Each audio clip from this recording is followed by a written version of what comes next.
Senator Risa Ontiveros, lahat ng sinabi mo pinaniniwalaan ko. Pero, hindi ko na business to reconcile everything that you've said. Girl, di ba binabarubal niya nun si Win Gatchalian na si Win Gatchalian na kumita yan sa Manila Bay Reclamation. Nako, yung mga mining ng mga Gatchalian. Tapos And waterfront project. Kasi kasabayan yan nung pangbuburaot niya kay Alice Guo eh. Exactly. Dito mo na talaga makikita yung hand ng Malacanang and how Risa Ontiveros she thinks that she's running the show. Yes.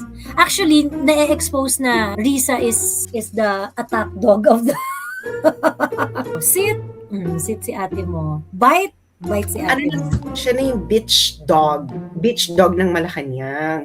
And ito na nga yung sinasabi ko sa inyo, di ba? Ginagawa naman niya to dahil she really thinks, maybe pinangakuan sila na kayo na ang susunod. That is the only scenario that I think is going on behind the scene. Maybe there are other scenarios, pero that is the most plausible that I can divine at this moment in time. Kasi you need to organize the events into a meaningful story. And the most meaningful for me, Nakakampinks are in alliance with BBM because BBM might have promised na basta pag napabagsak natin si Sara, kayo na ang susunod. That's the only promise that I think that Nakakampinks would stomach an alliance with BBM. Kasi nga, Nakakampinks are so hungry. Ganito na sila ka-desperate. Gusto nga nilang tanongin kung ang doctor ay DDS o hindi para makapag... Before sila magpagamot. Actually, sa totoo lang, meron nga nag-message. Di ba pinag-usapan natin yan last time? Kasi si Manang New in-open niya eh. Bakla, may nag-message sa akin, doktor. Pinakita yung message ng pasyente niya. So sabi niya ganun, dentista, sabi niya ganun, Doc, DDS ka pala. Papatanggal ko na yung braces ko sa'yo kasi lilipat na ako ng dentista. Mentally... No joke. Sinad sa akin ng doktor yung PM sa kanya ng pasyente niya. Well, kailangan niyang bayaran. Oo. Ang mahal maging kakamping, no? Gusto namin malaman kung ang architect ba ng bahay namin or DDS o hindi. Kasi kung DDS, papabaklas ko itong bahay ko. Tira muna ako sa kalsada. I cannot accept! Bakit wala sa atin yan, no? Because una-una, why would you do that? Napaka-Karen. Alam mo yun? Kayo ang Karen ng... You're the Philippine version of Karen. Like, are you serious? Eto na nga, lipat na tayo dun sa nangyari today sa plenary kasi nakakaloka ito. I've explained several times kung bakit importante yung ginagawa ng 13 majority. Hindi natin alam kung hanggang kailan yan magsasama-sama, no? Hindi natin alam kung gaano sila ka-solid. Pero I think if they are going to really stay together, they would be able to yield a power the Philippines have never seen ever before. Kasi unang-una, sila yung nasa national stage, ano? Kasi ang mga senador elected yan at large eh. So lahat ng mga nandyan, recognizable personalities. So kapag meron silang ginawa at talaga makita sila ng mga tao na nag-o-oppose sila sa mapangyurak na administration, they would really get huge brownie point if they're going to stay as part of the majority. That's number one. And at the same time, yung fact that they are not a Malacanang sanctioned majority places them in a situation wherein they would be able to oppose some of the policies of the kumpas of Malacanang without any luggage. Walang commitment sa kanila yung Senate majority. And so they would be able to do what they think is important legislatively. Another thing why importante yung ginagawa ng Senate, kasi pag lumaban sila, napapahirapan din nila yung administrasyon. Kasi nakita nyo naman, si Inday Sara, siya ang kinakawawa ng BBM administration for the longest time. So lahat ng resources ng gobyerno nakatutok kay Inday. Pero ngayon kasi, 14 na sila. Kasi, 'di ba? si Inday at yung 13 senators na ang pag-iinitan ng BBM admin. So, 14 na silang kinakasuhan, kinakawawa, may mga kung ano-ano. So, it will spread the resources of the government, thinly. 14. Kasi So, 14 na silang target eh. Diba? Ay, ayun na nga, na ang laki na ng perang ginagastos nila. Hirap na hirap silang pabagsakin si Inday. Tapos na times 14. Diba? 14. And mahirapan talaga sila niyan. Kasi ang ginagawa kasi nila, yung Binay pattern. Ganito. Tapos kaya nga ano na sila, nung panahon ng kay Binay, na hindi nila pina-impeach. Hindi ba? Kaya nagtuloy-tuloy. Ngayon, yun ang gusto nilang i-correct ngayon sa incident, na gusto nilang matanggal si Inday para magkaroon sila. It's 2016 elections all over again. Bumalik ulit tayo sa 2016 election. Now, the problem with that ay ganito. Di ba parang kay Binay, nagsama-sama sila para pabagsakin si Binay. Sino ba yung mga nagsama-sama? Si Mar, yung nila Mar, sina Grace po, sina Antonio Trillanes. Sino sinuportahan ni Trillanes nun? Si Grace po ata, no? So, ang Grace po ngayon ni Trillanes, si Risa Ontiveros. Oo. Ngayon, nagsama-sama sila lang. Tapos nag-away din sila in the end. Ganun lang naman mangyayari niyan. I think it doesn't take rocket science to see na they cannot get enough votes sa conviction ni Inday Sara sa impeachment court ng Senado. Malinaw 'yan. So it's going to be very, very difficult on the part of Malacanang and whoever wants Inday Sara to be convicted. It's very, very difficult for them to remove Sara out of the equation. So, ngayon pa ba susuko yung mga gustong magpatumba kay Inday Sara? Siyempre, logically, ang pupuntahan talaga niya, no election. Yun yung next logical step nila. Billion-billion yung ginastos sila kay Inday Sara. Kasi bumili sila ng boto para sa impeachment. Bili nila yung mga kongresista. Diba? Ang dami nilang tinapon na pera para dyan. Pagkatapos, hindi pa rin nila mapatumba si Inday Sara. Katakot-takot na black propaganda ang nilaunch nila para kay Inday. Ilang PR team na ang hinire nila for that. Diba? So, ang dito is, yung no election scenario is something that is not very far-fetched para sa takbo ng utak ng bangag na administrasyon. It is also not secret that BBM kept on saying na kapag nagkaroon ng gera sa Taiwan, inevitably mapapasama ang Pilipinas. Walang choice ang Pilipinas kundi mapasama sa gulo ng Taiwan. Ilang beses na rin yan sinabi ni Bongbong Marcos. If you are a president na nag-iisip, bakit magiging ganun yung takbo ng utak mo? 'Di ba? Hindi ba dapat, since hindi pa nangyayari yung gera, at this very, very moment, ang sinasabi dapat ng Pangulo is, there is a brewing tension involving Taiwan.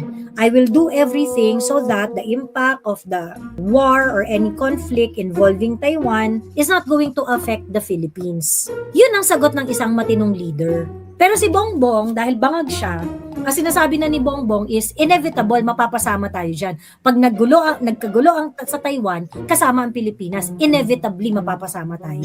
So that is a mark of an imaginative leader. Correct. Kasi ang reasoning kasi niya ganito. Okay, maapektuhan tayo because we have OFWs in Taiwan Island and because of geography. This is your constraint of decision making. Ngayon, given this scenario, you have two options. Let geography dictate, but geography is not fully deterministic.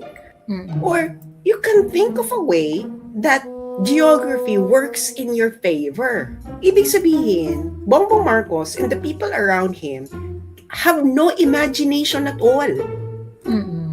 They are convincing the Filipino people there's only one possible outcome here. It's not even true that there's only one possible outcome. It's not, right? Because if pero you're going kinonfine niya na tayo sa isang outcome lang. Kinonfine niya na tayo sa so that outcome is actually selected by him. It was not a result of a deliberation. Because if you're going to tell me that there's only one possible future, I will not believe you. Because the future, by definition, is indeterminate. It has multiple pathways. Ako tingin ko naman, inuulo-ulo lang rin nila tayo dyan na kinakondisyon lang yung mind ng mga tao na, naku, mapupunta tayo dito, kailangan nating maghanda, kailangan nating kumembot, kailangan nating umano-ano, maki-join or maki-prepare and things like that. So that, meron siyang reason to achieve his political goals. Of course, I'm pretty sure alam naman niya yan na path of distraction niyang kukunin niya pagka ganyan yung litanya ng pag-reason niya eh. However, it is necessary kapag gusto mo ng no election scenario. 'Di ba? And yung uri kasi ng politika ni Bongbong Marcos, wala siyang pake. Siguro iniisip nila na parang, naman yan tutuloy talaga sa gera. Pero pag-iisipin lang natin, yung sambayan ng Pilipino, na merong imminent danger. And so, that is going to be used as an excuse na perhaps, pagdating ng 2028, kailangan kasi natin mag-prepare dahil baka may mangyaring gera. Wala tayong choice. Kaya kung di mapasama dito, so kailangan na mag-prepare. So, hindi tayo pwede mag-eleksyon kasi hindi tayo makaka-prepare. 'Di ba? Mga ganong eksena. It's very, very possible na ganun lang rin yung ginagawa ng BBM administration. So, what I'm trying to say here is that this administration, kung susundan mo yung train of thoughts ng administrasyon na to, you do not need Amy Marcos telling you na papunta na sila sa no election. Kasi yung mga actions nila, papunta dun eh. After nyo gamitin ang lahat-lahat, after nyo itumba si Inday Sara, gamitin ng lahat ng resources, lahat ng government institution para ipin down si Inday, ngayon pa ba kayo mag-give up? Pati yung impeachment, papalpak. Hindi nyo pa rin mapipin down si Inday gamit yung impeachment na yan. 'Di ba? So, what would be the next? The next is no election. And if you are going to do a no election, you need to have a justification. Kung magko-con-us ka, mag-charter change ka, or whatsoever, there must be a huge justification. And, the way Bongbong is telling this story to the whole world is basically conditioning the mind of the Filipino people na, uy, damay tayo, uy, mag-ready na, uy, ganito. Diba? Because, at the end of the day, yung leader na meron tayo ngayon, ang care lang nila is to stay in power eh. They wouldn't care kung makakasama ba yan sa ekonomiya, makakasama ba yan sa buhay ng mga Pilipino, madadamay ba tayo dyan or whatnot. You cannot deny that. Nagkaaminan na nag-meeting kayo sa Soler, yan yung chismis ni Senator Amy, yan din yung chismis ni Ambassador Banayo, Lito Banayo, di ba? Ilang beses pang inulit-ulit yan ni Ambassador Lito Banayo sa The Spokes, yung kay Attorney Trixie, at saka doon sa interview ng Third Floor Studio kasama si Kuyang EB. 'Di ba? Sinabi rin ni Sir Lito Banayo na kapag dinay nila to, sasabihin ko kung sino yung source ko, kung sino ang nagkwento. Now, the issue of no election is something that we should oppose as early as now. This is a very, very political problem. Ang gusto mong mangyari is lahat ng mga politiko ninyo respetuhin ang eleksyon at dapat mangyari ang 2028 election. That is very, very important. Why? Kasi yung mga Duterte supporters, hindi naman tayo makapag-launch ng people power eh. Talagang yung change in leadership na lang talaga through election. Yan lang na yung pag natin. And hope that we are not, totally devastated by 2028. Na kaya pa rin nating mag-hold ng election. Kasi wala yung mga pambabawi na ginagawa ngayon ng gobyerno, wala namang makapigil.